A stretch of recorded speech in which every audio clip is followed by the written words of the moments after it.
नारायणं नमस्कृत्य नरं चयो नरोत्तमं देवीं सरस्वती व्यासो ततो जयमुदीरयतं वसुदेवसुतं देवं कंसचाणूरमर्दनं देवकी परमानन्दं कृष्णं वन्दे जगद्गुरुम्.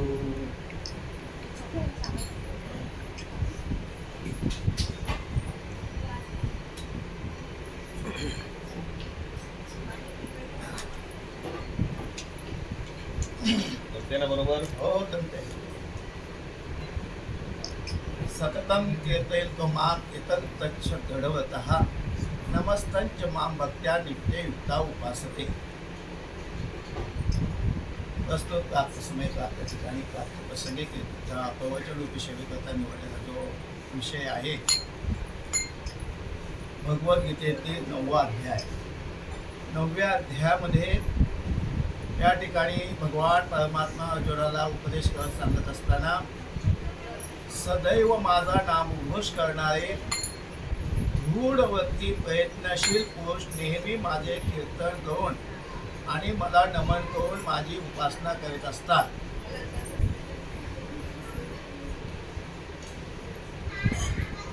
भगवान परमात्म्याचं असं सांगणं आहे. आपण या ठिकाणी हरिपाठ भजन आणि विशेष म्हणजे महाराजांच्या समोर बोलणं हे अतिशय होईल. कारण मी माझं स्वतःचं भाग्य समजतो की असे थोर महात्म्यांचं दर्शन झालं. त्याकरता आपला जो वारकरी संप्रदाय आहे हा वारकरी संप्रदाय खऱ्या अर्थाने भक्तिप्रधान संप्रदाय आहे. ह्या संप्रदायामध्ये भगवान परमात्म्याने नवविधा भक्ती प्रामुख्याने सांगितले आहेत. नवविधा भक्ती आणि या नवविधा भक्तीपैकी कीर्तन भक्ती ही विशेष सांगितली आहे. कीर्तन भक्तीने काय होत असतं की पापाची निवृत्ती होते. आपल्या जीवनातील जे पाप आहे ते पाप निवृत्त होण्याकरता सगळ्यात मोठं साधन म्हणजे कीर्तन भक्ती आहे.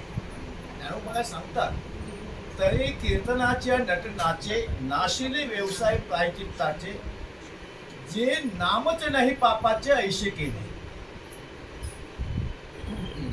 ज्या साधनेतून निवृत्त होता येतं त्याला परमार्थ असं म्हटलं जातं. परमार्थामध्ये निवृत्ती आहे.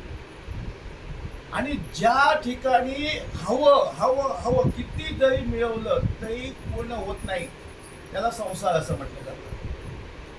म्हणजे तो कधीच पूर्ण होत नाही तो संसार आहे. आणि आपल्या जीवनाला पूर्णत्वाला नेतं त्याला काय म्हणतात परमार्थ म्हणतात.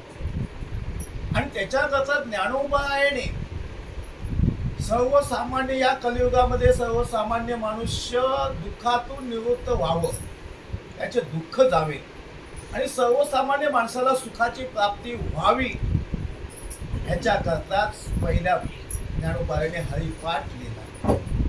सरळ साधा सोपा आणि लवकर फळ प्राप्त करून देणारं जर कुठलं साध्य असेल तर ते हरिपाठ आहे. म्हणून आपल्या वारकरी संप्रदायामध्ये हरिपाठाचा आणि वारकरी यांचा दृढ संबंध आहे. आपली वारकऱ्यांची संध्या म्हणजे हरिपाठ आहे. जेणे विठ्ठल माता घ्यावी त्याने पथ्य सांभाळावे.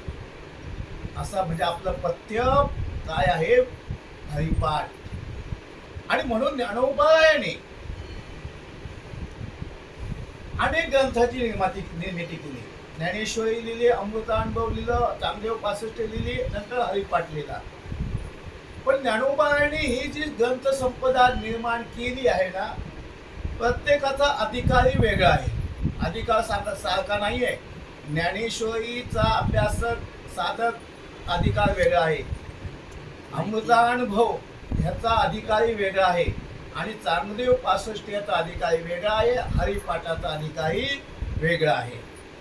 म्हणून ज्ञानेश्वरीच्या बाबतीत जर म्हणायचं झालं तर संत जनाबाई म्हणते वाचावी ज्ञानेश्वरी डोळा पहावी पंढरी ज्ञान होय अज्ञानाशी ऐसा वळया टिकेशी ज्ञान होय मुढा अति मूर्ख दगडा वाचील जो कोणी जणी त्याशी लोटांगणी. याचा अर्थ असा आहे, ज्ञानेश्वरीचा अधिकारी उच्च कोटीचा आहे, साधारण नाही आहे. म्हणून ज्ञानेश्वरी हा ग्रंथ जो आहे त्याचा अधिकारी बनावं लागतं. उच्च कोटीचा अधिकारी ह्या ज्ञानेश्वरी ग्रंथाचा आहे. तसं अमृतानुभव जो ग्रंथ लिहिला ज्ञानोबाने त्याचा अधिकारी त्याच्यापेक्षा उच्च कोटीचा आहे. कारण अमृतानुभव म्हणजे ज्याला हे अमृतानुभव साध्य झालं त्याच्या ठिकाणी अमृताचा ध्वनी बाहेर पडतो शरीरातून, एवढा अधिकार आहे. आणि म्हणून अमृतानुभव ग्रंथाचा अधिकारी बनण्याकरता कोण अधिकारी आहे? ज्ञानोबा अमृतानुभवाच्या शेवटच्या ओळीमध्ये सांगतात, ज्ञानदेव म्हणे अहो श्रीमंत, अनुभवा हे अनुभव अमृत, जे सेवविना जिवंत व्हावे लागेल. असा हा ग्रंथ आहे की मेलेला मनुष्य सुद्धा जिवंत होऊ शकतो, पण त्याचा अधिकारी हा मोठा श्रीमंत. श्रीमंत याने पैसेवाला नव्हे, कोट्याधीश नव्हे, श्रीमंत याने जो साधनेने संपन्न झालेला आहे तो, ज्याने परमार्थाची वाटचाल योग्य दिशेने केलेला आहे तो, परमार्थाची काही साधने टप्पे ज्याने गाठले आहेत तो श्रीमंत म्हटले आहे. तसं अमृतानुभव कळायचा असेल तर त्याचा जो अधिकारी आहे तो त्याच्यापेक्षा उच्च कोटीचा सांगितला गेला आहे. आणि त्याच्याही पुढे चांगदेव 65 जी लिहिली त्याचा अधिकारी तर त्याच्यापेक्षा उच्च कोटीचा असावा लागतो. चांगदेव 65 करता ज्ञानोबारायांनी ज्ञानेश्वरी चांगदेव 65 सांगितली. ही मुळात कोणात आता सांगितली की ज्याने 14 वेळा काळाला फसवलं, थप्पड मारून परत पाठवलं काळाला, ज्याने 1400 वर्ष आपलं शरीर जिवंत ठेवलं आणि ज्याला 14 विद्या 64 कळा प्राप्त होता, असा जो चांगदेव, त्या चांगदेवाचा ही चांगदेव 65 लिहिली, परंतु त्याला एकही शब्द कळला नाही आहे. मग त्याला जर का कळला नाही तर आपल्यासारख्याला काय कळलो का? तर हा जो चांगदेव जो होता ज्ञानोबारायांना त्याने कोरं पत्र पाठवलं होतं. पैठण वरून येत असताना मध्ये ह्या चांगदेवाचा आश्रम लागला आणि सगळ्या त्या आश्रमामध्ये दुर्गंधी पसरलेली होती. 14 वर्षाच्या मुक्ताबाईने निवृत्ती दादाला विचारलं, दादा हे काय आहे रे, सगळे दुर्गंधी आहे. मुक्ते असं म्हणू नकोस, हा चांगदेवाचा आश्रम आहे. म्हटलं दुर्गंधी का? तर म्हटले इथे माणसं मेली की इथे माणसं कुत्र माझं काही म्हणू दे ते इथे येऊन टाकतात. आणि हा बाबा 6 महिने समाधीमध्ये असतो. 6 महिन्यानंतर समाधी त्याची उतरली की एकदा त्याने डोळे फटावून पाहिलं की सगळे जिवंत होऊन जायचे. मुक्ताई म्हटले, दादा अहो 6 महिने, हा 6 महिन्याने मन घुटणार आणि सगळे जिवंत होणार, कशाला 6 महिने पाहिजेत? तसंच एक कुत्र्याचं हाडूक घेतलं, गळगाल फिरवलं, फेकून दिलं, सगळी जेवढी म्हणून कुठली माझी माणसं होती सगळी उठली आणि आपापल्या घरी गेली. हा बाबा 6 महिन्यानंतर उठला, बघितलं तर कोणीही मेलेलं नाही. शिष्याना विचारलं, काय बाबा कोण मेला नव्हता का? म्हटलं भरपूर मेली होती. मग म्हटले अशीशी 4 मुलं आली होती, त्यांचं नाव आहे निवृत्तीनाथ, ज्ञानेश्वर महाराज, सोपान, मुक्ताबाई. अशी जी तेज अपुंज असणारी ते महात्मे, आणि त्याच्यामध्ये सगळ्यात लहान ती मुक्ताबाई होती. तिने सगळ्यांना जिवंत केलं आणि परत पाठवलं. ह्याच्या लक्षात आलं की ज्या अर्थी या महात्मेने एवढा पराक्रम केलाय त्याला ते सामान्य नाहीये. त्यांना काहीतरी लिहावं, पत्र लिहावं म्हणून कागद घेतला, पण काय लिहू, आशीर्वाद लिहू की तीर्थ हे त्याला कळत नव्हतं. म्हणून त्या चांगदेवाने तसाच कोरा पत्र पाठवलेला आहे. आणि हा शिष्याने ज्या वेळेला निवृत्तीनाथांच्या हातामध्ये कोरा पत्र दिला, निवृत्ताने बघितलं पुढे मागे सगळं कोरा आहे, ज्ञानोबारायांच्या हातामध्ये दिलं. ज्ञानोबारायाने पाहिलं, मुक्ताबाईच्या हातामध्ये दिलं. मुक्ताबाईने पाहिलं, म्हणजे दादा अरे हे तर कोरा आहे.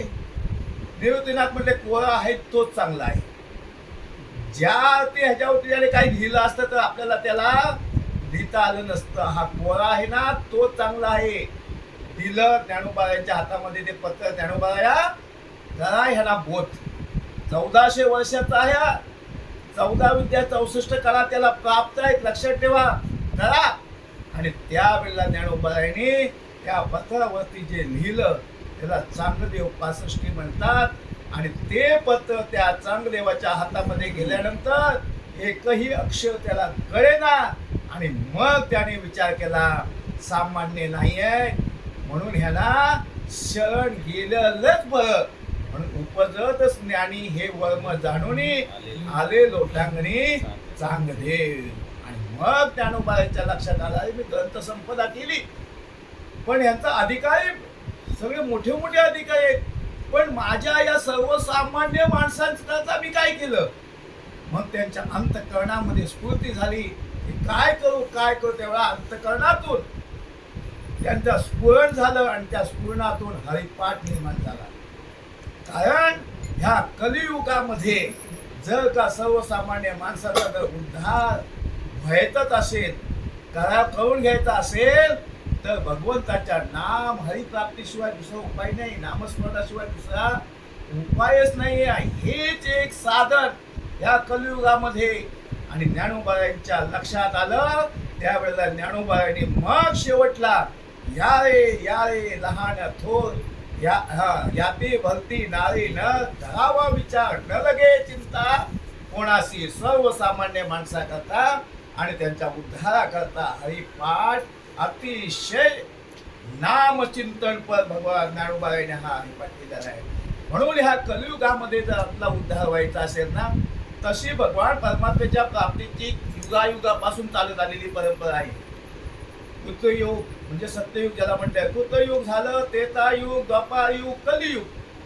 मग सतयुगामध्ये सुद्धा देवाचं नामस्मरण होतं, पण कसं होतं, सत्ययुगामध्ये मनुष्य हा सत्व गुणी होता. मन बुद्धी इंद्रिय ही त्याची सत्व गुणी असल्या कारणाने ते हजारो वर्ष ध्यान करायचे देवाचे, आणि त्या ध्यानातून भगवान परमात्म्याची प्राप्ती होत असे. तेच पुढे त्रेतायुगामध्ये थोडासा बदल झाला. त्रेतायुगामध्ये रजगुणाचा प्रारंभ झाला आणि म्हणून त्रेतायुगामध्ये मोठे मोठे यज्ञ होऊ लागले. त्या यज्ञाच्या माध्यमातून भगवान परमात्मा प्रगट झाला. तेच पुढे द्वापार युग आलं. द्वापार युगामध्ये आणखी बदल झाला. काय बदल झाला, द्वापार युगामध्ये कपट आलं आणि हिंसा आल्या, अभिमान आला, क्रोध आला, लबाडी आली.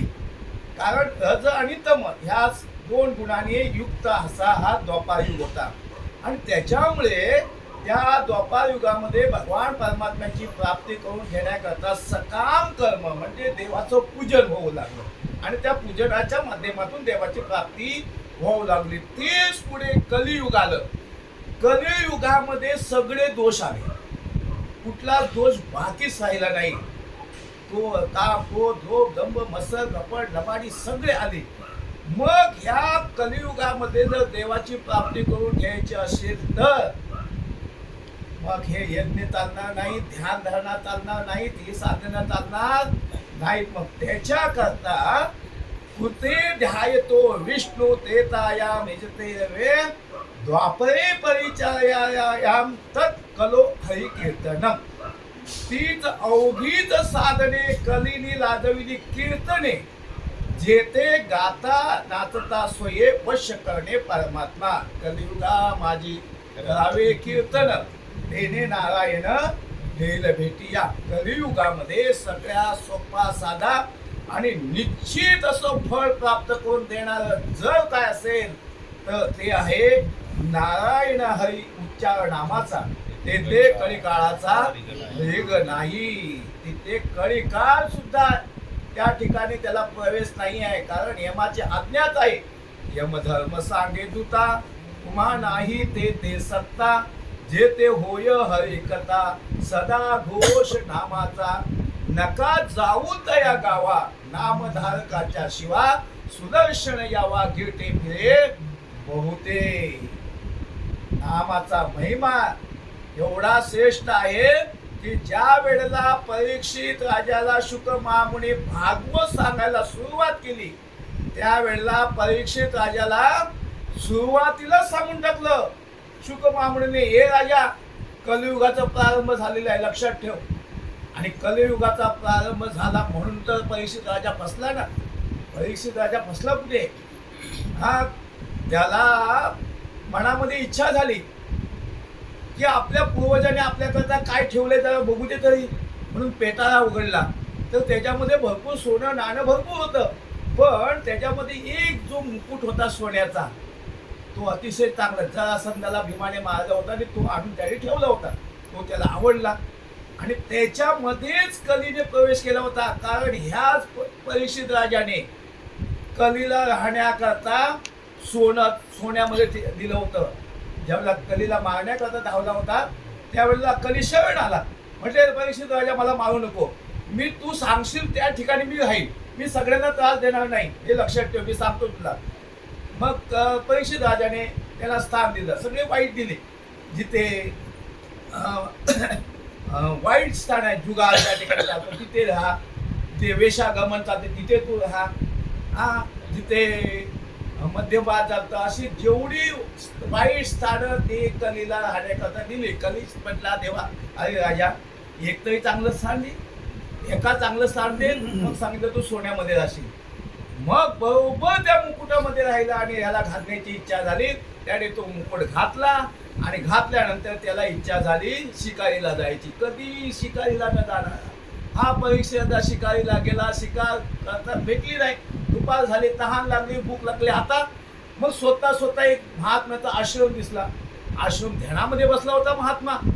हा आता कलीने प्रवेश केला होता. गेला, बघितल्याबरोबर हा महात्मा, मी राजा आहे आणि मी राजा असून हा उठत नाही, माझा आदित्य करत नाहीये, झोपलाय. म्हणून त्याने काय केलं, एक मेलेला साप होता आश्रमाच्या बाहेर, तो उचलला आणि त्या महात्म्याच्या गळ्यामध्ये परीक्षित राजाने घातला. आणि घातल्यानंतर तो परत आला. पण तेवढ्यामध्ये त्या महात्म्याची मुलाने बघितलं तर बापाच्या गळ्यामध्ये साप आहे. तिथे शाप देऊन टाकला, ज्याने कुणी आमच्या बापाच्या गळ्यामध्ये सर्प टाकला मेलेला, 7 दिवसाच्या आजच्यापासून 7व्या दिवशी त्याला सर्प दंश होऊन मरेल, शाप दिला. आणि हा शाप ज्यावेळेला परीक्षित राजाला समजला की महात्म्याच्या मुखातून शाप निघालेला आहे, 7व्या दिवशी मरण निश्चित आहे. आणि मग त्याला असा वैराग्य निर्माण झाला. शुक महामुनी आले आणि भागवत सांगू लागलेले आहेत की त्याची मरणाची जी भीती होती ती भीती घालवण्याकरता भागवत ग्रंथ सांगितला. आणि म्हणून भागवत ग्रंथ सांगित असताना, राजा आहे कलियुगाचा प्रारंभ झालेला आहे. ह्या कलियुगामध्ये सगळे दोष आहेत, सगळे दोष आहेत. मग ह्या सगळ्या दोषातून जर मुक्त व्हायचं असेल राजा, तर एकच आहे, भगवान नामचिंतन.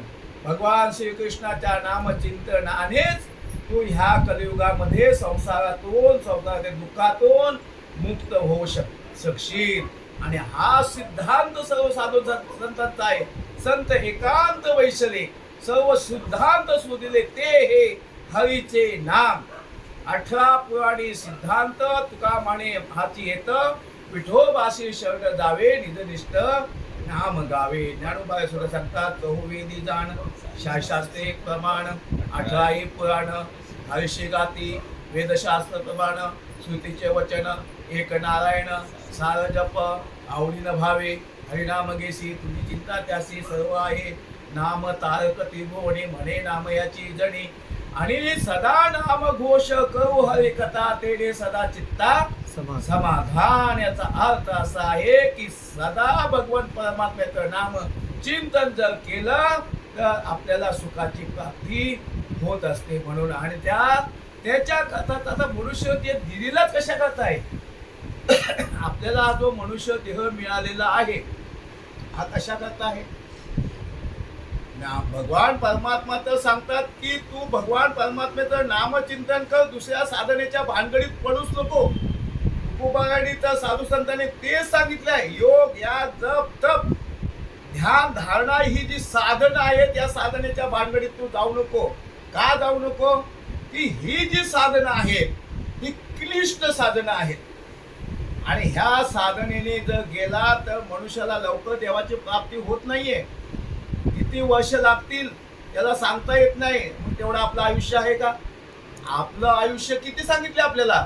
अल्प आयुष्य मानव देह, शत घडिले ते अर्धे आत खाय, मध्ये बालत्व पीडा रोग क्षय, काय भजनासी उरला तो पाहेगा, राम राम स्मरा आधी. किती 100 वर्षाचा नाही राहिले, पण धरून चाला 100 वर्षाचं आयुष्य जरी धरलं, 50 वर्ष झोपेमध्ये गेली, 25 वर्ष बालकोमध्ये गेली, आणि राहिली त्याच्यामध्ये इडा पिडा रोग किती आहेत. मग भजनाला आपल्याला वेळ आहेच कुठे? कुठे भजन करणार?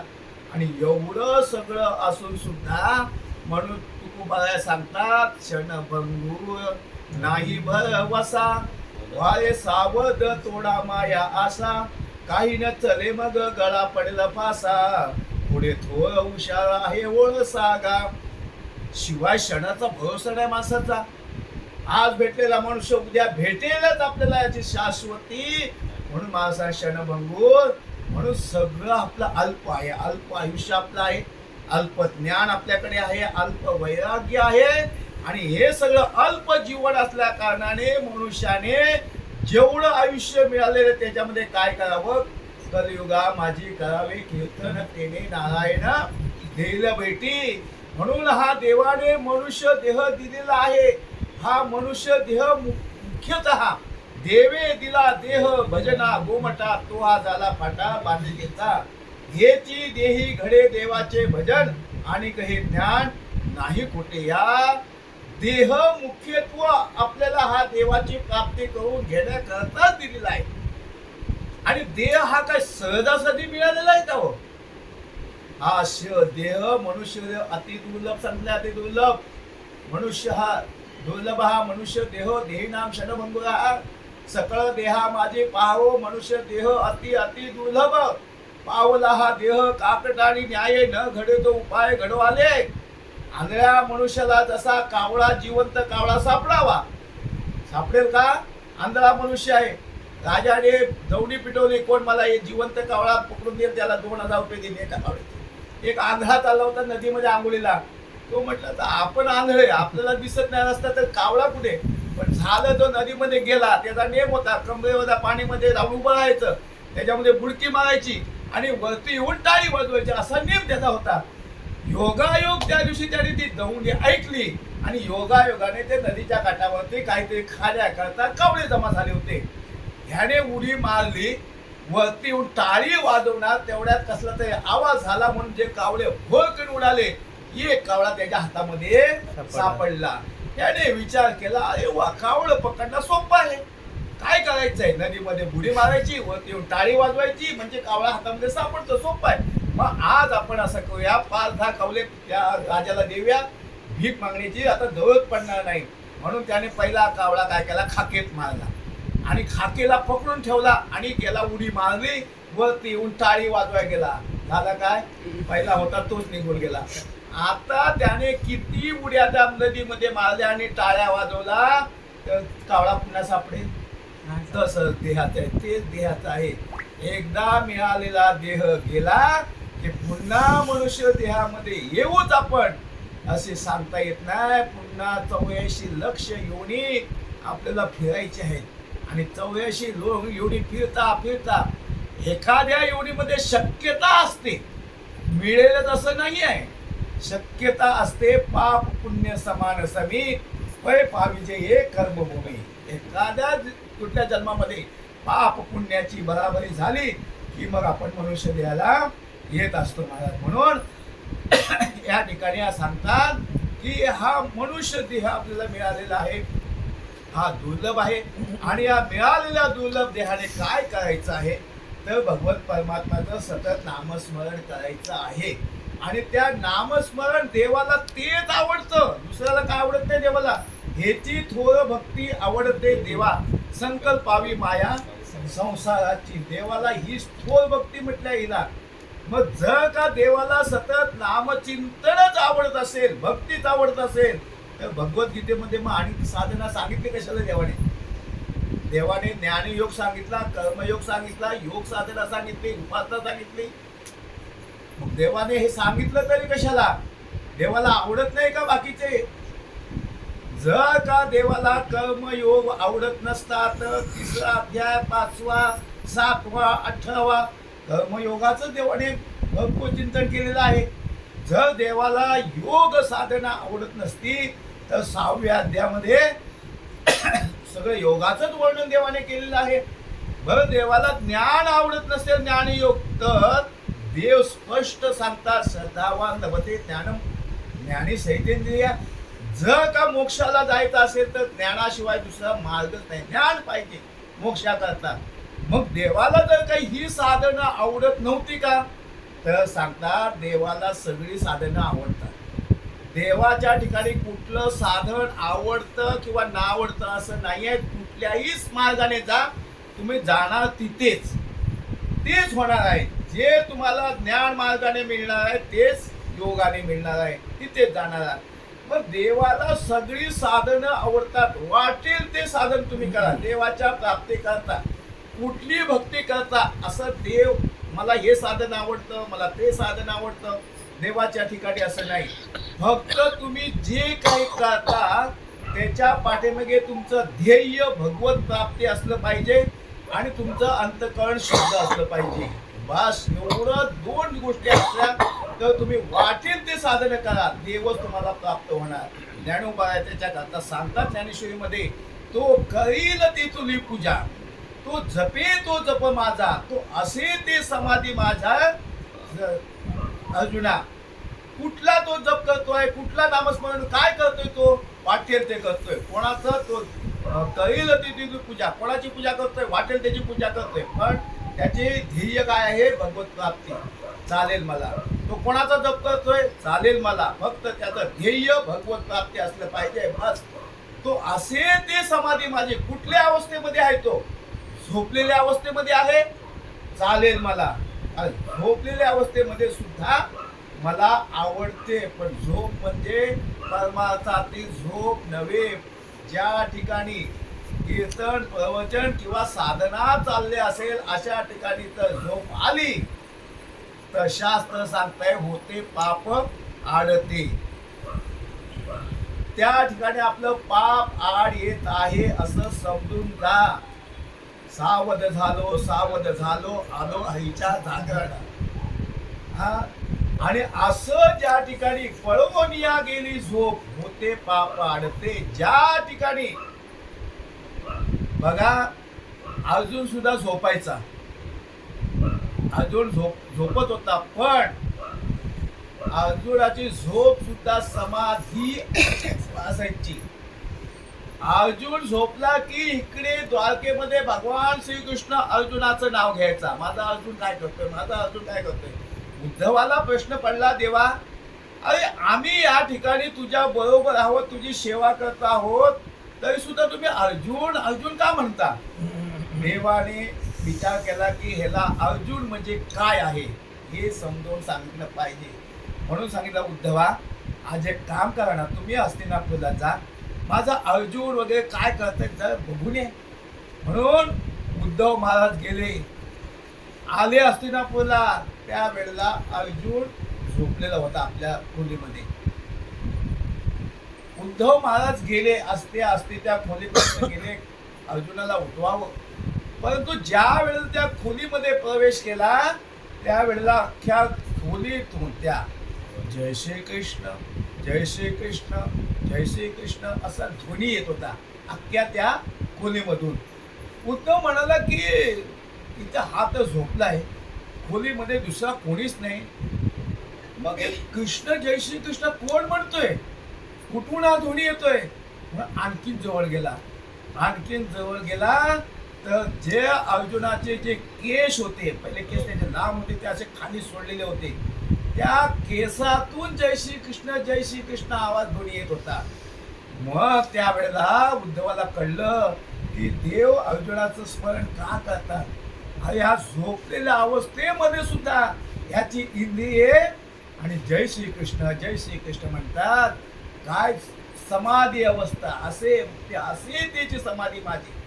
म्हणजे साधक जो असतो, नामस्मरण करणारा असतो, त्याची इंद्रिय एवढी देवाच्या अधीन झालेले असतात, त्यांची इंद्रिय सुद्धा. तुकोबारायला ज्या वेळेला रामेश्वर भट्ट भेटायला आले, सकाळच्या प्रहारी आले, भागीरथीला विचारलं की तुकाराम महाराज कुठे गेले. तुकाराम महाराज त्यावेळेला बाहेर गेले होते, बाहेर दिशेला, म्हणजे आपण बाथरूमला वगैरे म्हणतो की नाही, त्या इकडे गेले होते. तिने विचारलं त्याने की बाबा कुठे आहेत. म्हटले बाबा बाहेर दिसला गेले. कुठे गेलेत. म्हटले ह्या रस्त्याने गेलेत. मला आत्ताच्या आता भेटायचं. म्हटलं जा भेटा. म्हणून गेलेले असताना तुकोबाराच्या जंगलामध्ये झाडाच्या खाली बसले होते. पण तिथे त्याचं बाहेर दिशेला बसले असताना भजन चाललं होतं. भजन. ह्या रामेश्वर भट्टांना राग आला. म्हटले काय माणूस आहे, अरे ह्या कुठल्या अवस्थेवर बसलाय, इथे सुद्धा तो भजन करतोय. आवाज दिला, ओ तुकाराम महाराज ह्या बाहेर. तुकाराम महाराजांनी आपलं आवडलं, बाहेर आले. म्हटले अरे बाबा तुम्ही लोकांनी ना परमार्थ बुडवला. म्हटले काय झालं. अरे म्हटलं तू कुठे बसला होतास. म्हटलं मी बाहेर दिशेला बसलो होतो. अरे मग अशा ठिकाणी सुद्धा तू भजन करतोयस, म्हणजे तुला म्हणायचं काय. हा तू ह्या वेळेला सुद्धा असं भजन करतोयस. म्हटले महाराज काय करू, माझी मज झाली अनावळ वाचा, छंद ह्या नामाचा. अरे म्हणजे माझी वाचाच अशी झालेली आहे की मी कुठेही असू दे, काही करू दे, पण ते माझी इंद्रियच हात नाही, त्याला मी काय करू. मग त्या रामेश्वर भट्टाने विचार केला तुझी इंद्रिय थांबत नाही, काढ जीभ बाहेर. अशी जीभ बाहेर काढली आणि आता धरली. म्हणजे आता बघू दे तुझी इंद्रिय रामकृष्ण म्हणतायत का, बघू दे. महाराज त्याने जीभ अशी आवळून धरली आणि तुकोबारायने डोळे मिटले आणि त्यांच्या सगळ्या शरीरातूनच ध्वनी निघाला, जय जय रामकृष्ण हरी, जय जय रामकृष्ण हरी, जय जय रामकृष्ण हरी. म्हणजे काय स्मरण असेल, काय साधना असेल की त्यांची इंद्रिय संपूर्ण. ह्याच्या पुढे आपण बघितलं संत जनाबाईच्या हाताला लागलेल्या शेण्या, ह्या विठ्ठल विठ्ठल म्हणत होत्या. हो विठ्ठल विठ्ठल म्हणत होत्या. कबीर महाराज आले होते जनेबाईला भेटण्याकरता. काशीतले कबीर महाराज फार मोठे विद्वान त्यावेळेला, कबीर महाराजांचं मोठं नाम. आणि त्याने संत जनाबाईच्या घरी देव काम करतो ही वार्ता ऐकली. तिकडे म्हटले कोणतरी महात्मा नक्की आहे, जाऊन भेटावं. म्हणून ते पंढरपूरला आले जनाबाईला भेटण्याकरता. पण ज्या वेळेला भेटण्याकरता आले ना, त्यावेळेला झालं होतं काय, जनाबाईची आणि एक दुसऱ्या बाईची भांडणं चालू होती. भांडणं, एकामेकाला शिव्या देत होत्या. आणि अशा वेळेला कबीर महाराज आले. कोणाला विचारलं ते जनाबाई कोण होते, संत जनाबाई. संत जनाबाईला भेटायचंय का, ही काय समोर शिव्या देते ना, मोठ्या मोठ्या शिव्या देते, तीच जनाबाई आहे. कबीर महाराजांनी कपालाला हात मारला. म्हणजे मी कोणाला भेटायला आलोय. अरे नाव तर एवढं मोठं ऐकलंय आणि ही तर शिव्या देते नको नको ती. त्या बरोबर बघितलं, जनाबाईने बघितलं संतांचा महिमा संतांची जाणती. जनाबाईने ओळखलं कबीर महाराज आहेत, काशीतले थोर महात्मे आहेत. बोलवलं जवळ. म्हटले कबीर महाराज राधे राधे. म्हटले राधे राधे, आप आ गए, अच्छा हो गया, अगर टाइम पे आ गए. म्हटले क्या बात है. म्हटले आप ऐसा करो, इस औरत ने मेरा गोबर था वो इसने लिया है और ये किया है, तो मेरा जितना है वो मुझे वापस चाहिए. कबीर महाराज म्हटले की बाई हे कसं शक्य आहे. म्हटले शक्य आहे. म्हटले कसं तुझे वेगळे करून, तुझ्या शेड्या वेगळ्या करून कशा देऊ. म्हटले काही नाही, ज्या शेणी उचला, ज्या कानाला लावा, ज्या शेणीतून माझा विठ्ठल विठ्ठल ध्वनी येईल ती शेणी माझी आहे. कबीर महाराजांनी म्हटले काय चमत्कार आहे.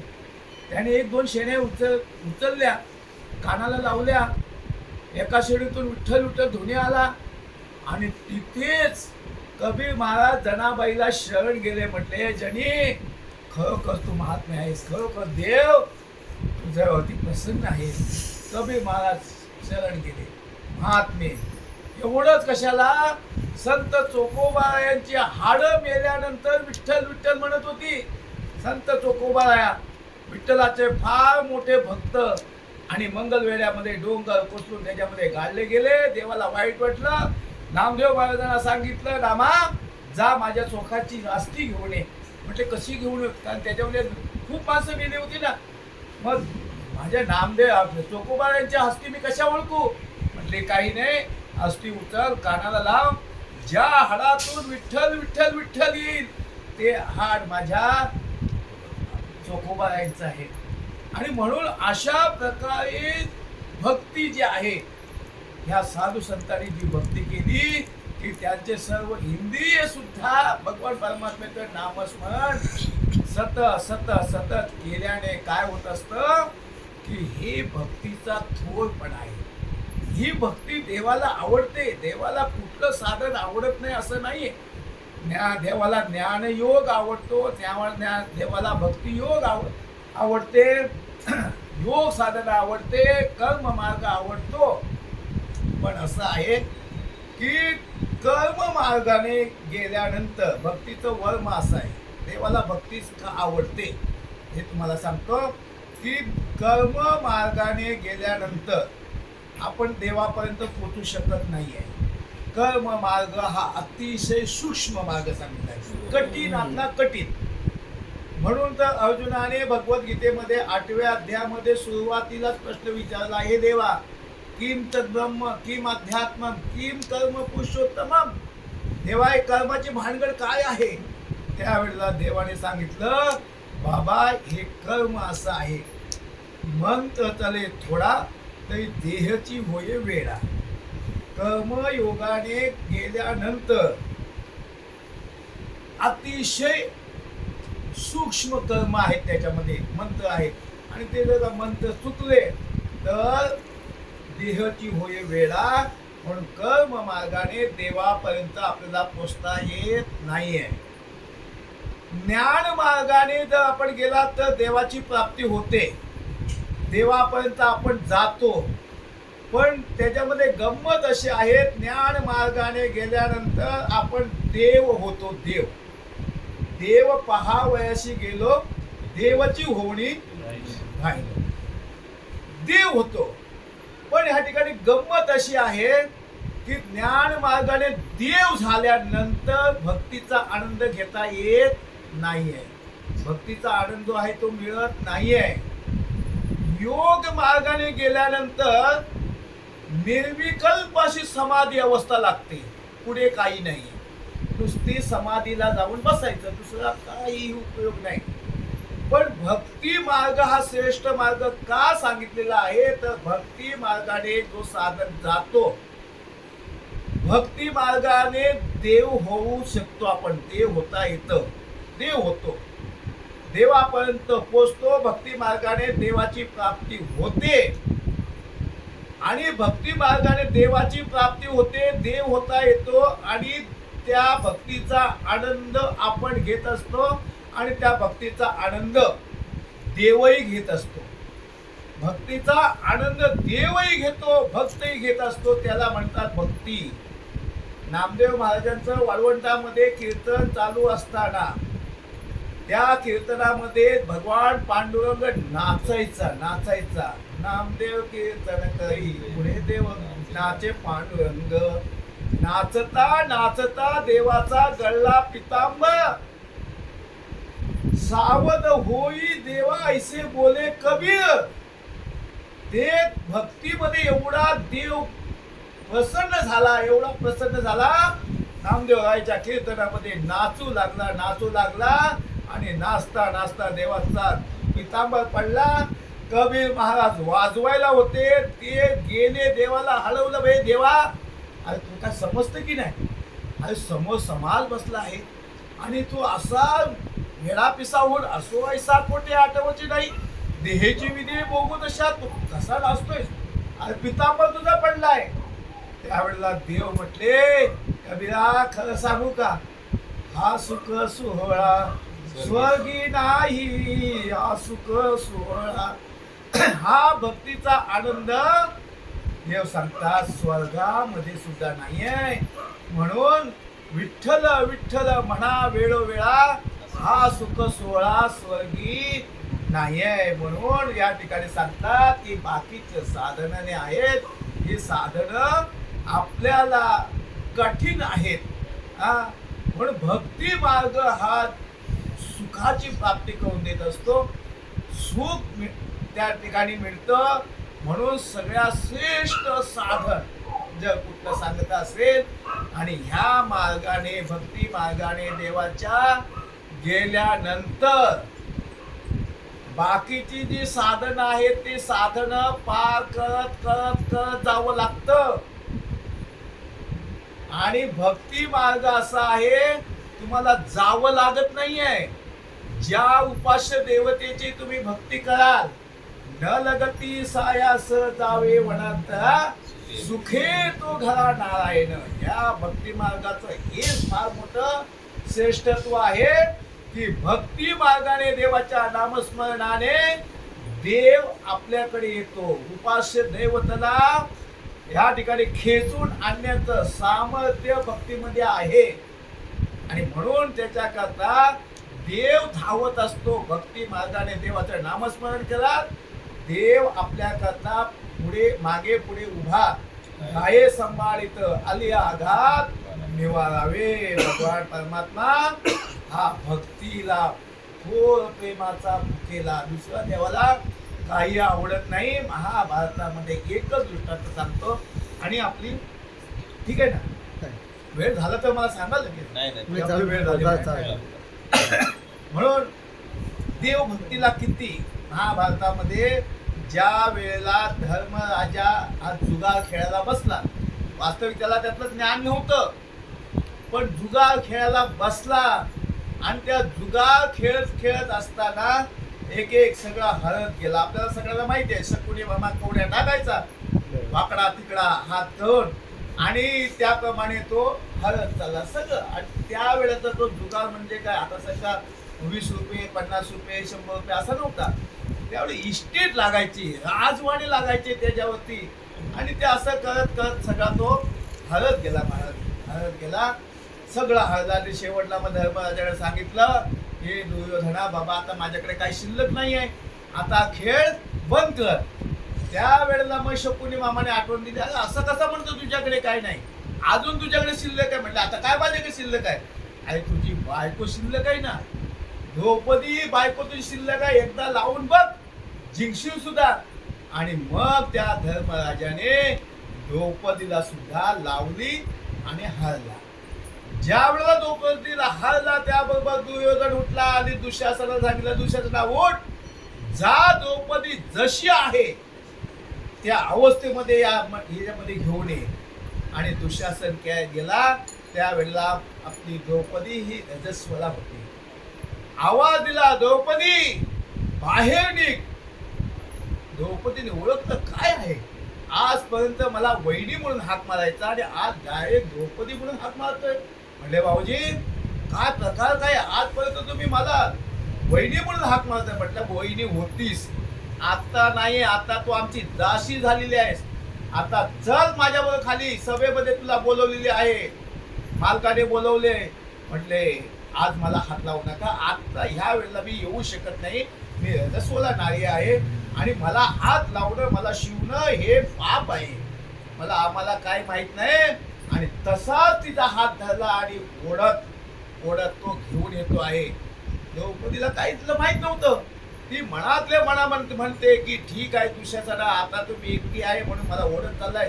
ज्या वेळेला सभेमध्ये माझे 5 पती बसलेले आहेत कृपाचार्य द्रोणाचार्य भीष्माचार्य आहेत त्यावेळेला बघतील ना त्यावेळेला तुझा तिथेच चेहरा करून टाकतील. पण तिला काय माहिती काय प्रकार आहे. तसा तो ओढत ओढत ओढत आलेला आहे. त्याने सभेमध्ये बघितलं द्रौपदीने सगळेच्या सगळे माना खाली करून बसले. 5 पतीने माना खाली घातले. भीष्माचार्य द्रोणाचार्य कृपाचार्य सगळे सगळे माना खाली घातले. मग शेवटली द्रौपदी भीष्माचार्य जवळ गेली. म्हटले तात तुम्ही ज्ञानवान आहात तुम्ही श्रेष्ठ आहात तुम्ही वयोमान तुम्ही आहे मोठे तुम्ही आहात तुमच्या हातामध्ये हस्तिनापूरचा राजदंड आहे हा काय प्रकार आहे मला कशाला ह्याने ओढी तिथे आणली. त्यावेळेला भीष्माचार्याने सांगितले द्रौपदी ह्या वेळेला आम्ही कोणीही काही करू शकत नाही कारण धर्मराजा तुझा पती सगळ्याच्या सगळे हरलेलं आहे आणि तुलाही डावाला आज आम्ही ह्या ठिकाणी काही करू शकत नाही आहे. आणि मग दुर्योधनाने सांगितलं दुशासना ओढ तिची साडी आणि ह्या ठिकाणी तिला नग्न कर. एवढं ऐकल्याबरोबर द्रौपदीच्या अंगाचा घाम सुटला. म्हटले एवढ्या सभेमध्ये माझं वस्त्र हरण होणार, आता मला कोण वाचवणार? ह्या ठिकाणी कोणी वाचवू शकत नाही, कोणीही वरती बघू शकत नव्हता. का म्हणे तुझं सोडवेना कोणी, एका चक्र पाणी वाचून या. आणि मग द्रौपदीने विचार केला, आता या ठिकाणी मला कोणीही वाचवू शकत नाही. मग तिने धावा केला, हे देवा कृष्णा कोठे गुंतलासी द्वारकेच्या राना, वेळ कास कया लावी येला, दीनानाथ आपुली बिद संभाळी. त्या ठिकाणी देवाचा धावा केला, देवा कोठे गुंतलास, धाव माझं रक्षण कर. आणि मग भगवान श्रीकृष्णाने तो धावा ऐकला आणि ज्या ठिकाणी द्रौपदीचं वस्त्र चाललं होतं त्या ठिकाणी आले. नुसती वस्त्र पुरवली नाहीयेत, देवाने वस्त्र पुरवली नाहीये, तर वस्त्र हरणे वस्त्र कैसा झाला माऊली. देव त्या ठिकाणी वस्त्ररूपी अवतार धरला त्या ठिकाणी. आणि जेवढं म्हणून दुःशासनामध्ये ताकद होती, तो दमेपर्यंत शेवटच्या क्षणापर्यंत वस्त्र ओढत होता, शक्य झालं नाही. आणि शेवटला ज्या वेळेला पितांबर टाकलं द्रौपदीच्या अंगावरती, त्या वेळेला भीष्माचार्य उठले आणि सांगितलं, दुःशासना मूर्खा थांब, आता जर का तू हात लावला असत तुझ्या सगळे आम्ही सगळे बसलो, आम्ही सगळे मरू या ठिकाणी. थांबला. पण या ठिकाणी देवाने साड्या पुरवल्या, देव वस्त्र झाला, एवढ्यापर्यंत ठीक आहे. पण तो का पुरवल्या? त्याच्या पाठीमागे द्रौपदीचं काहीतरी देणं असेल ना. द्रौपदीने सुद्धा काहीतरी करून ठेवलं होतं, तेवढं पुण्य म्हणून तर त्या साड्या तिथे पुरवल्या ना. त्याचं असं झालं की एक दिवस सकाळची वेळ, भगवान श्रीकृष्ण उद्धव महाराज पहिल्यांदा सुभद्रेच्या घरी गेले. सुभद्रा नुकतीच उठली होती, दंत मंदन चालू होता. अशा वेळेला भगवान श्रीकृष्ण आणि उद्धव महाराज गेले. सुभद्रा म्हणते, देवा एवढ्या सकाळ सकाळ कशाला आलास? म्हटलं भूक लागली आहे, भूक, लवकर काहीतरी खायला दे. अरे म्हटले देवा आता तर मी उठले, आता माझं दंत मंदन चाललंय, आता मी आंघोळ करणार, नंतर जेवायला बनवणार, पूजा होणार, 2 वाजतील. म्हटलं एवढा मला वेळ नाहीये, मला आत्ताच्या आता भूक लागले. म्हटलं देवा असं कर, ही फळं घे आणि हे चाकू घे आणि तेवढं जेवण होईपर्यंत तेवढी भूक भागवून घे, ते खायचं खा. त्याला कुठे खायचं, त्याला परीक्षा उद्धवाला दाखवायचं होतं. मग गेला, हात कापून घेतला. हात कापून घेतल्याबरोबर रक्त व्हायला लागलं. उद्धवाने आवाज दिला, सुभद्रे देवाचा हात कापला, लवकर चिंदी घेऊन ये. आता सुभद्रेकडे काही चिंदी नव्हती का?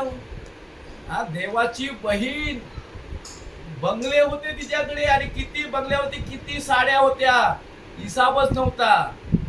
पण तिला चिंदी सापडत नव्हती. हा कपाट खोल, तो कपाट खोल, हे बघ, पण चिंदी तिला सापडत नव्हती. उद्धव महाराज आवाज देताय, सुभद्रे अगं चिंदी आण, देवाचं रक्त जाता हातातलं. आणते करता करता बराच वेळ गेला, तिला चिंदी सापडली.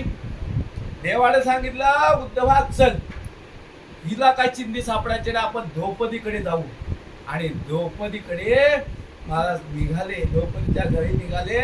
आता द्रौपदी भगवान श्रीकृष्णाची भक्ती होती, सख्खी बहीण नव्हती, सख्खी बहीण सुभद्रा होती. आणि द्रौपदी ही देवाची मानलेली बहीण होती. द्रौपदी सकाळची वेळ होती, ऐका, स्नान संध्या वगैरे सगळं करून सुंदर अशी पैठणी नेसलेली आहे, भरजरी पैठणी. हातामध्ये चांदीचा ताट आहे, त्याच्यामध्ये सोन्याचा तांब्या आहे, त्याच्यामध्ये पाणी आहे.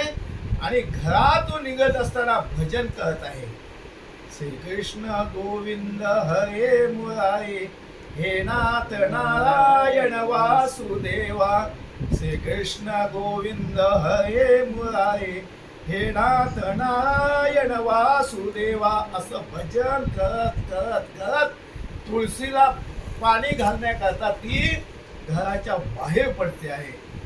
जशी भजन करते आहे घराच्या बाहेर उंबरठ्याच्या बाहेर आली, समोर बघितलं भगवान श्रीकृष्ण उद्धव येत आहेत, देवाच्या हातातून रक्त गळत आहे. एवढं पाहिलं आणि द्रौपदीने तसा तो चांदीचा ताट, सोन्याचा तांब्या, पाणी सगळं फेकून दिलं आणि धावत गेली आणि वरच्यावर देवाचा हात पकडला. म्हटलं देवा, अरे तुझा हात कापलाय? म्हटलं हो. रक्त जातंय? म्हटलं हो. मग त्याच्या कापलाच आलेला आहे? म्हटलं चिंती बांधावी लागेल. म्हटले हो, चिंती बांधावी लागेल. म्हणून मग द्रौपदीने विचार केला,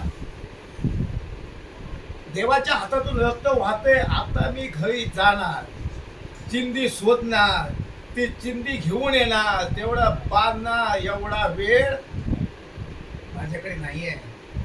तिने तसाच आपल्या डोक्यावरचा पदर खाली केला आणि तो पदर फाडण्याकरता हात लावला. त्याबरोबर उद्धवाने हात लावला. उद्धव म्हटले, द्रौपदी असं नाही करायचं. पदर काढ, तू सौभाग्यवती आहेस, तुझे पती जिवंत आहेत. जोपर्यंत आपले पती जिवंत आहेत तोपर्यंत पदर काढ बाईने फाडायचं नसतं. आणि त्या वेळेला म्हटले थांब, तू सौभाग्यवती आहेस ना, पदर फाडू नकोस. द्रौपदीने उत्तर दिला ते ऐका. द्रौपदी म्हटली, उद्धवा, मला चांगलं माहिती आहे, मी देवाची सख्खी बहीण जरी नसली, देवाची मानलेली बहीण आहे आणि शास्त्र मी देवाकडून चांगलं शिकलंय. मला हेही माहिती आहे, जोपर्यंत आपला पती जिवंत आहे, आपलं सौभाग्य जिवंत आहे, तोपर्यंत बाईच्या जातीने आपल्या कपाळावर डोक्यावरचा पदर काढ फाडू नये आपल्या हाताने, हे मला माहिती आहे. पण उद्धवा ऐक, जसं हे मला ज्ञान आहे तसं मला हेही माहिती आहे की माझे पती, माझं सौभाग्य जिवंत कुठपर्यंत ठेवायचंय हे माझ्या ह्या दादाच्या हातात आहे. माझ्या दादाच्या हातात आहे. ह्याने ठरवलं तर काही होऊ शकेल आणि ह्याने जर ठरवलं तर माझे पती चिरंजीव सुद्धा होऊ शकतात. एवढं ताकद माझ्या दादाच्या हातामध्ये आहे. तेव्हा बाजूला हो, माझ्या दादाच्या हाताला मला चिंदी पाडते.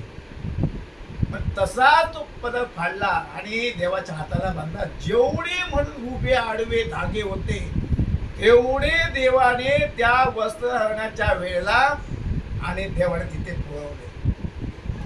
ज्या वेळेला हिशोब चुक्त झाला त्या वेळेला देवाने पितांबर द्रौपदीच्या अंगावर टाकला. मग तिथे थांबलं. मग ते म्हणजे जे आपण देवा करता आपण जेवढं करू तेवढं देव सुद्धा आपल्याला देत असतो. पण कसं की भगवान सांगतात की सतत नामस्मरण ज्यांच्या मुखामध्ये आहे, सततन कीर्तयतो नाम येतं घडवता. जोड निश्चयाने शुद्ध अंतकरणाने भगवान परमात्म्याची प्राप्ती करून घ्यायची. तुका म्हणे चित्त झालिया निर्मल येऊन या गोपाल राहीत येते. आपला अंतकरण एवढं चित्त शुद्ध झालं पाहिजे, भगवान परमात्म्याने अंतकरणामध्ये आपल्या वास केला पाहिजे, देव राहिला पाहिजे, एवढी आपली भक्ती झाली पाहिजे. आणि एवढी भक्ती झाली तर भगवान सांगतात मी त्याचा योगक्षम मी वाहतो, त्याच्या पाठी पुढे मी असतो, धावे चाले मागे मागे सुख दुःख साये अंगे. मी त्या भक्ताच्या मागे पुढे सतत असतो आणि माझ्या भक्तावरती जे सुख दुःख हे मी स्वतः माझ्यावरती घेतो, मी भोगतो. असं ह्या ठिकाणी भगवान परमात्मा या भगवद्गीतेतील आणि 9वा अध्याय अतिशय गोड आहे. या ठिकाणी तुम्ही सगळे ज्ञानवान गुणवान आणि सगळी मंडळी आहात आणि परमार्थिक मंडळींच्या समोर बोलणं म्हणजे या ठिकाणी सांगतात की नामाचं महत्त्व सांगितलं गेलं आहे, भगवान परमात्म्याची भक्तीचे महत्त्व सांगितलं आहे. देवाचं महत्व सांगितलं गेलं आहे. आणि म्हणून या ठिकाणी भगवान परमात्म्याची टाइम झालं ना कसं काय चालेल हा? चालेल आपला टाइम झाला असला तर आपलं एक चालेल. तर या ठिकाणी सांगतात की कीर्तनाचं म्हणजे नामस्मरणाचं एवढं महत्व आहे. आणि त्याच्याकरता भगवान परमात्म्याने आपल्याला हा देह दिलेला आहे. या देहामध्ये भगवान परमात्म्याची भक्ती होऊ शकते. बाकी हे ज्ञान नाही कोठे. हा, कारण बाकीच्या योनीला काही दिलंच नाही ना देवाने. देह दिला. पशु काय पाप पुण्य जाणती उत्तम मध्यम भोग भोगिती किती एक उपजता मळती आंधळे पांगुळे पोती बहिरे मुखे. की त्यांना का पाप पुण्य त्यांना नुसता देह दिलेला आहे. दुसरा काही ज्ञान नाही आहे. फक्त आहार भय निद्रा मैथून सर्व योनीशी समसमान. पण मनुष्य देहाचे ज्ञान जाण नाही सर्वता. हे जे ज्ञान आहे भगवत प्राप्तीचं ज्ञान हे देवाने आम्हाला मनुष्य देहाला दिलेलं आहे. आणि जर का एवढं सगळं देऊन सुद्धा जर आपल्याला कळले नाही तर मला सांगतात नाही तरी काय स्वान सुख हे बापुडी. आज ते काय गाढव कुत्रे काय कमी आहेत का? मग आपण ते आहोत का? तर नाही आहे. आपल्याला मनुष्य देह मिळाला धन्य आम्ही जन्म आलो दास विठोबाचे झालो. आपल्याला मनुष्य देह मिळालेला आहे. आपण भाग्यवान समजा. आणि म्हणून या देहामध्ये हा देह पुन्हा मिळणार नाही आहे. आणि ह्या देहाची इच्छा आपल्याला फुकटचा मिळाला आपल्याला किंमत नाही आहे. पण ते स्वर्गामध्ये जाऊन बसलेत ना त्यांना विचारा. ते स्वर्गामध्ये गेलेले आहे. सगळं काय तिथे आहे. सगळं मिळतंय. पण ते म्हणतात देवा या मृत्यू लोकामध्ये आम्हाला जन्म दे. स्वर्गीचे अमर इच्छा ती देवा. मृत्यू लोकी व्हावा जन्म आम्हा कशा करता नारायणे नामे होऊ जीवनमुक्त. ते आम्हाला या मृत्यू लोकामध्ये जन्म दे. कारण या मृत्यू लोकामध्ये त्याची सरली येर झाला. या ठिकाणी आपल्याला जन्माचं येणं जाणं संपवता येतं. आपल्याला एवढं देवाने ज्ञान दिलेलं आहे की आपण मुक्त होता येतं. आपल्याला मुक्त होण्याकरता देह दिलेला आहे. आणि जर का पुन्हा जर का कुठल्या तरी योनीमध्ये जाऊन पडायचं असेल तर त्याला सांगून काय उपयोग नाही आहे.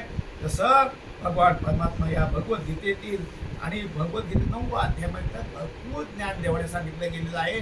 तरी पण देव सांगतात की सतत काय काय होतं तरी कीर्तनाचे नटनाचे नाशिले व्यवसाय प्रायचित्ताचे ते नामच नाही पापाचे ऐशे केले. यमदमा उकळा आणली की तीर्थे ठायावून उठवली. यम लोकेशी गुंतली हाटिया उगी. यमू म्हणे काय यमावे दमू म्हणे कवणा ते दमावे. तीर्थे म्हणते काय खावे दोष उपदेशी नाही. ऐशे माझे नि नाम घोषे नाहीची करती विश्वाची दुःखे. हा अवघे जगची महासुखे दुमदुमती भरली. सांगतात हे असं नामाचं महत्व आहे. या नामामध्ये भगवान परमात्म्याच्या भक्तीमध्ये भगवान परमात्म्याच्या स्मरणामध्ये की एवढं की माझं नाम घोष केल्याने संपूर्ण जगाचं दुःख नाहीसं होतं. संत महात्मे जगाचं दुःख नाहीसं केलं. त्याच्याकरता संत महात्म्याचा अवतार झाला.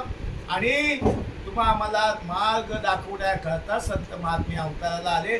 ज्ञानोबा तुकोबा रामदेव महाराज नाथ बाबा हे कशा करता आले?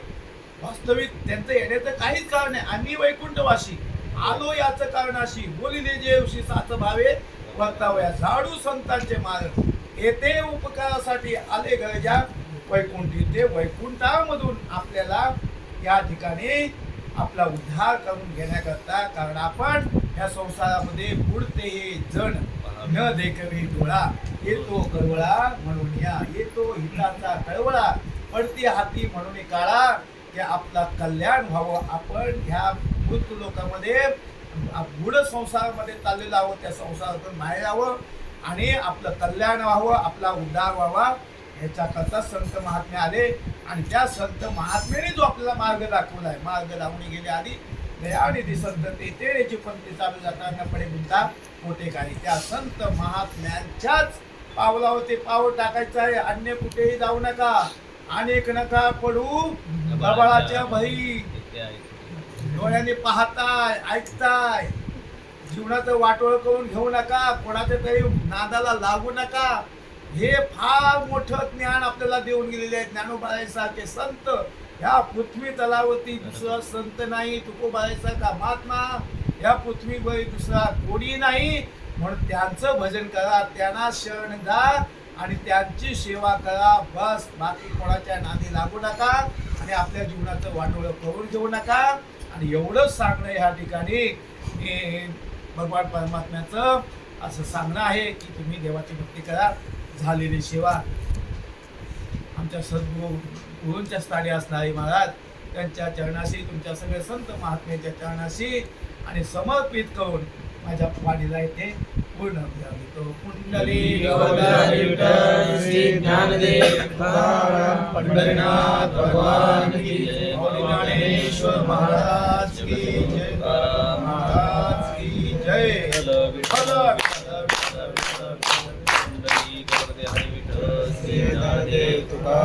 पंढरीनाथ भगवान की जय.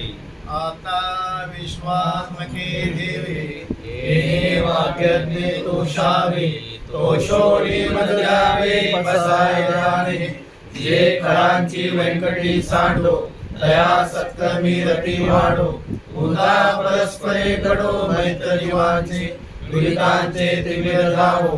विश्व स्वधर्म सूर्य पाहो, जो जे वांछित तो ते लाहो. प्राणीनाथ वर्षता सकळ मंडळी, ईश्वर निष्ठांची मांदियाळी. अनवरत भूमंडळी भेटतो दयामृता. चला कल्पतरूचे आरव, चेतना चिंतामणीचे गाव. बोलते जे अडव पियुषाचे, चंद्रमेचे लालांछन. मातंड ते तापहीन, ते सर्वाई सदा सज्जन. सोय होतो किंबळा सव्यसुखी, पूर्ण होणे तिन्ही लोकी. भजे जो आदि पुरुषी अखंडित, आणि ग्रंथपती विशेष लोके. दृष्टादृष्ट विजय व्हावे जे, एक रमणे श्री विश्वेश्वरा हो. हा होईल दान पसाहो, येणे बरे ज्ञान देहो सुख्या झाला. येणे बरे ज्ञान देहो सुख्या झाला. येणे बरे ज्ञान देहो सुख्या झाला. ओम शांती शांती शांती. तुम्ही संत माय